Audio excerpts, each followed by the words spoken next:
Welcome to Before Floor, the pregame edition of Five on the Floor, brought to you by the Five Reasons Sports Network. I'm your host, Jonathan, aka Three Piece Combo. I'm joined by the main man, Mr. Mateo Mayorga, who was just telling me how to apply full court pressure on a dinner date. So if you want to make sure you remind me that, make sure you hit up some Mateo for some dinner date tips and how to use that 2-3 zone in dinner. But make sure, like you guys always, it's around 6:30. So if you're driving, make sure you guys get home safe. And if you guys are watching live, make sure you guys like the video. Make sure you guys subscribe. We appreciate that as well. Yep, Randy, I see no Bam, no Jimmy tonight. It's going to be a tough one, especially with the big front court of Minnesota. But before we get to that, I want to make sure we shout out our primary sponsor of the pregame show, which is Mark Brown PA. So if you're young, we're with a family, you want to make sure your assets are protected. If something does happen to you, you're going to go to markbrownpa.com. That's marcbrownpa.com, like Alejandro perfectly put up right after I did. And there you can give him a call, 954-866-8513. He's going to take care of all your financial assets. He'll make sure that if something happens to you, you and the family are all taken care of. If you have no idea what I'm talking about, make sure you guys give him a call because he'll give you a free consultation. So make sure, like I said, give him a call at 954-866-8513 or visit him at marcbrownpa.com. Now, every single day, as you know, it's going to be the rapid fire prize picks. We give you guys those picks every time, and we want to make sure you guys maximize your money, right? You want to make sure you get the bang out of your buck. So make sure you go to prizepicks.com, use the promo code 5, and we'll match your deposit up to $100. I want to shout out my boy Ricky J. Mark joining us in the comments. But yeah, like I said, go to prizepicks.com, use that promo code 5, spell it out FIVE. We'll match your deposit up to $100. You can literally even just play for $5. So that's 20 free plays by using the promo code 5. So like it's spelled out on the screen, Alejandro so beautifully put it up. Use that promo code 5. We'll match your deposit up to $100. Mateo, we are playing the Minnesota Timberwolves. We're essentially without a front court tonight, right? We're going to go against Rudy Gobert and Karl Anthony Towns with no Bam Adebayo, no Jimmy Butler either. I think that we're also going to be lacking Dwayne Dedmon. So Yes. the front court is going to be absolutely abysmal. But before I want to get to that game, last game against the Pacers, it was a heartbreaking loss that came down to the last second. Halliburton with a beautiful shot, man. You got to give him a shout out because he was just killing it all game long. But for us to be in a position for that to be the shot that he's able to take to win the game, that's not something you want to do, right? So before we get to this Timberwolves game, let's take a look back at the Pacers game. And what changes do you feel that can be made in the last game that should be made going into this one? Well, my changes, before I get into that, John, my biggest problem that I had with the Heat's performance on Friday night's loss against Indiana was their protection on the perimeter. Indiana Pacers shot in the mid-40s from three-point range. That is ridiculously high, but specifically Tyrese Halliburton and Buddy Hield, they combined for 27 three-point attempts and made 17. That is 63%. That is obscene, and that'll probably get you beat every time. But Miami had some defensive communication problems in this game. On the last sequence, Tyler Hero incorrectly thought to switch, and it gave Tyrese Halliburton the space to pull up from the top of the key, well, way beyond the top of the key, and it really put the game out of reach. He ended up with better than a 40-piece, but I think something that could help the Heat tonight in that aspect is if they're more vocal on the defensive end, calling out switches and mismatches before they happen so they don't run into problems covering the perimeter and get burned out there. Hello, Gabriel Cartagena. How are you? What is As up? Joined buzzer beater, yeah. Mr. Gadiel Cartagena, looking smooth as hell with some nice glasses. How you doing, my man? Are you doing well? Had a good Christmas? Listen, the flu is up 3-1. We got some reinforcements coming in via Mucinex, Theraflu, and whatever the hell it is that I was just given. And we're going to be all right. We're going to be okay. So I'm excited to be here. I just got home. And, yeah, let's go Heat. Let's go Heat. So let's get into this game a little bit more. Like we were talking about, obviously we dropped back under 500 against the Pacers, Gad. So I'll throw the next question to you, right? No Bam, no Dwayne Dedmon tonight. And we're playing against one of the bigger front courts in the league with Minnesota. Obviously, Rudy Gobert holding that down. With no Bam and no Dedmon, how do we match up against that front court of Minnesota? No. would be the correct answer. I think Cat might be out tonight, right? Yeah, it looks like he's out due to a calf strain. Okay, so with just Gobert being there, I mean, really, you just need someone who's gonna try tag him on rolls and try to keep him off the offensive glass. Because, like, offensively speaking, Rudy Gobert does much less with the basketball in his hands than the average NBA player, to put it generously. But I think they do have some players that can really get into the paint, like Anthony Edwards. Like, I mean, I don't really want to give D'Lo that credit. Jaden McDaniels can kind of do that a little bit. Kyle Anderson. Then you have a guy like Naz Reid, who's one of those centers who's capable of grabbing and going. So they don't really match up well with this Timberwolves team, if I'm being honest with you. But I would love to see what Udonis Haslem versus Rudy Gobert can do, because if there's a chance that UD holds Rudy Gobert under 10 points tonight, Twitter's going to be fun. Oof. I mean, like that's kind of a I mean, I don't want to hurt UD, man. Like, with all due respect, like, that man is out here sacrificing years off the end of his life for games on a 2022-2023 season. So let's try to let UD live as long as a happy life, right? So let's get into the statistics, Mateo. Right, looking at the statistics between Minnesota and the Heat. Offensively, they have us beat in almost every single stat. Points per game, they have us beat by 6. Fast break points per game, beat by 4. Points in the paint by 10. Beating us on assists, beating us on total rebounds, beating us on percentage, and even a better turnover rate. So with all of that offensive, those offensive stats going towards Minnesota, how do we make up that gap offensively? Well, John, because Minnesota is such a heavily reliant drop coverage defense in the half court, the Heat are going to need Tyler Hero, Kyle Lowry, and Max Strus the second they wrap around a pick by the elbow to take advantage of the in-between space of Rudy Gobert by the rim and just go off from the mid-range. They're going to need that because they don't defend that area well, but also the Heat are going to need to probably play a little differently than they have all season. Early this year, they said they wanted to play at a much quicker pace. That turned out to be a lie, but it may turn out needing to be an objective tonight because Minnesota is a much larger team. You maybe want to play a little quicker to put them on their back foot. Now, how they could do that, Kyle Lowry would need to be sharp in transition with the hit-ahead passes. Guys in the half court would also need to be sacrificing their body very often with screens, so mismatches are created and guards can take advantage of slower-footed defenders. But like Gad said, their front court is healthy aside from Karl Anthony Towns, and we are basically not. We're missing our 2 best players, who are also our 2 best defenders. So this is going to be a very tough matchup for the Miami Heat. They're going to need their guards like Tyler Hero and Kyle Lowry as soon as they come off a screen at the top of the key or at the elbow to really take advantage of the open space. Yeah, no, I think that's the perfect way to put it. I mean, this is Mateo when Miami says that they're going to run a faster pace. So Mateo determined that was a lie, that we are not going to run a faster pace. But let's get back into it, Gad. Let's go into our prize picks rapid fire. For Miami right now, I'm pulling it up. Please tell me they have UD on there. We have Caleb Martin, we have Kyle Lowry, and we have Tyler Hero. Let's start off with Tyler Hero, and that is a crazy number low-key for Tyler Hero, regardless of what he's been doing. He's at 25.5 points right now. Are you going over on that, or are you going under on that?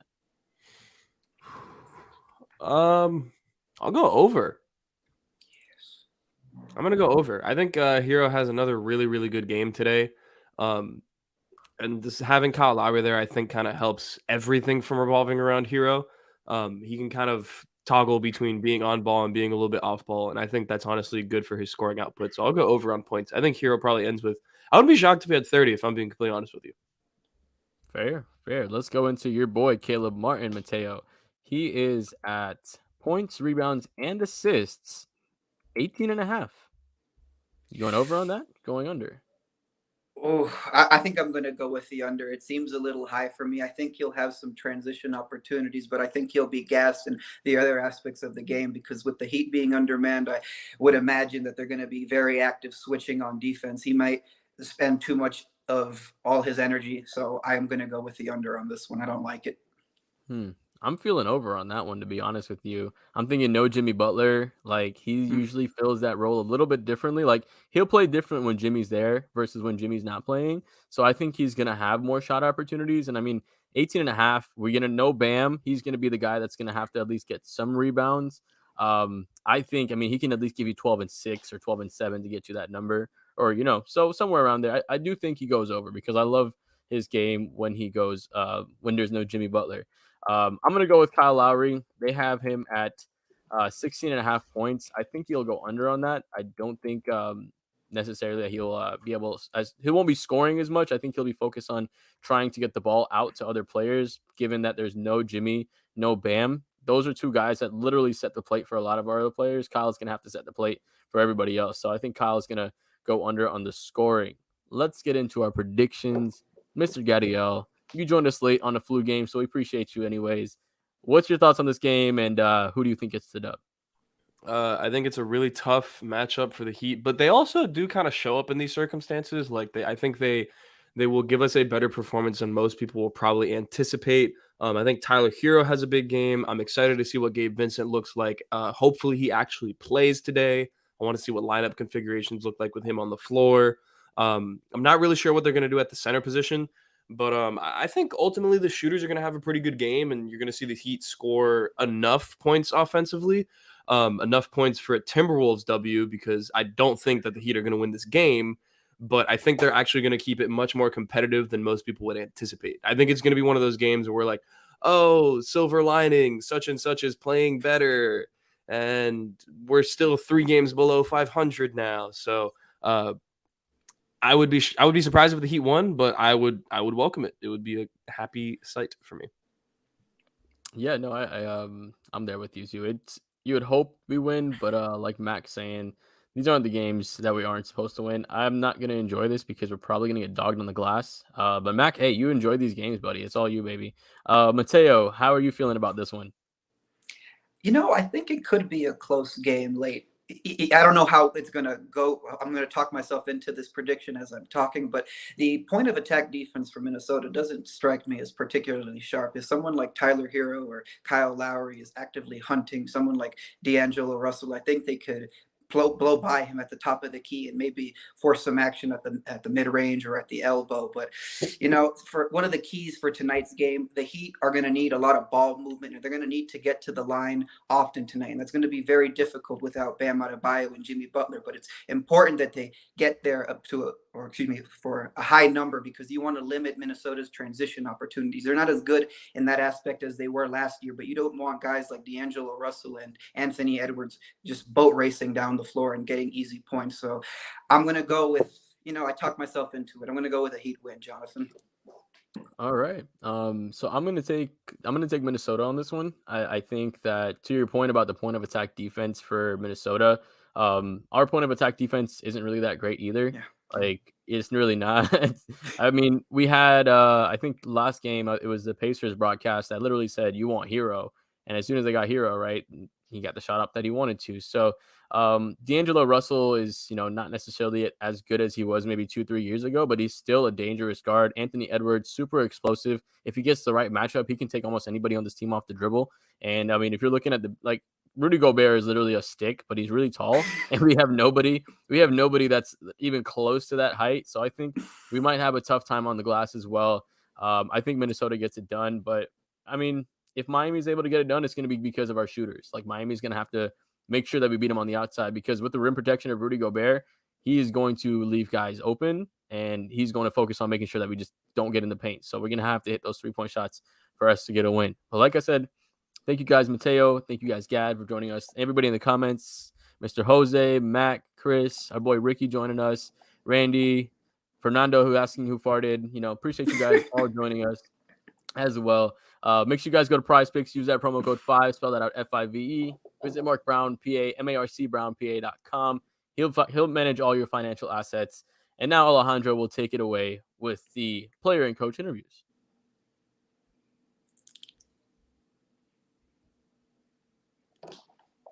Maybe. Going once. Oh, Get yourself back to feeling pretty good here. We're active inactive for last game, didn't get into the rotation. Spo said, working with everybody who's game time decisions, it was just kind of a factor of that. But for you, working your way back, just how are you feeling, and how has the work been to kind of get back to the space where you feel good? I'm just excited to be back with the guys, most importantly. I didn't go on that road trip, so being back in the locker room, being back with my guys has been great. Just trying to get ready for this game and help impact winning. How did it feel for you having to be on the sideline watching the guys as the team is kind of, had their ups and downs, particularly when you see games like against Indiana where it's down to the wire like that, and you've got, you can't be out there contributing? Yeah, I think it goes both ways. them on the road trip having success and not being able to celebrate that success with them. I think it's just as impactful as not being able to get out there and compete or get out there and help them win in that way. And, you just try to find different ways to help move the needle, whatever it may be. What excites you the most about getting back out on the floor? Just competing with my guys. And how do you believe for this team, as you get healthy, as the rest of the team eventually gets healthy, how do you believe that can help you guys gain a little bit more consistency as a roster? And do you think that's kind of the thing that'll flip the switch? I think it's hard to gauge exactly where we're at when we haven't had everyone healthy. So I think the consistency, everything is different when we have a full roster. And I think it makes Spo's job a little more difficult. But, that's a good position to be in. So hopefully we can get everyone healthy and get firing on all cylinders. Asking about a couple milestones for other guys on the team here. Bam is one double-double away from 4th in franchise history, which would tie UD. So wondering how much of UD do you see in Bam, the way that UD has rubbed off on him since Bam's been here since? Yeah, I think it's pretty evident when you just watch their interactions on the side of the court. I don't know how much you guys see them off the floor, whether they're doing heat events or whatnot, but they have a very close relationship and almost like a mentorship kind of role. And I think it's great. I think UD's poured a lot of life into Bam, and Bam's taken it and kind of made it into his own. And I think we're still seeing Bam grow and become his best version. Absolutely. And then Duncan is 1 3 away from being the fastest ever at 800 career threes, 7 threes away from the franchise record. So playing with a guy like him, is there anything that's ever stood out as like, man, I can't believe the type of shooter this guy is? I'm sorry, you said he's 7 away or 1 away? He's 1 away from 800, 7 away from tying the franchise record. Oh, y'all might as well book that. Yeah. Duncan's a hell of a shooter, regardless of what, the last season, his struggles or whatever it's been. He's a hell of a shooter, hell of a talent. And, I think everyone in this league is not going to leave him open, no matter if he missed the last 100 or not. Everyone knows he's capable to rattle them off. And it's been great to see him have his moments of success this season. I look forward to seeing more. And before I let you go, any favorite Christmas traditions or Christmas movies or anything that you got with family? Man, I'm just blessed that my family was able to make it out here and spend Christmas in Miami with me, and just got to be surrounded by those I love. Do you have a favorite Christmas movie? The Grinch, for sure. Jim Carrey, Grinch. Yeah. Yeah. All right. All right, appreciate you. Thank you.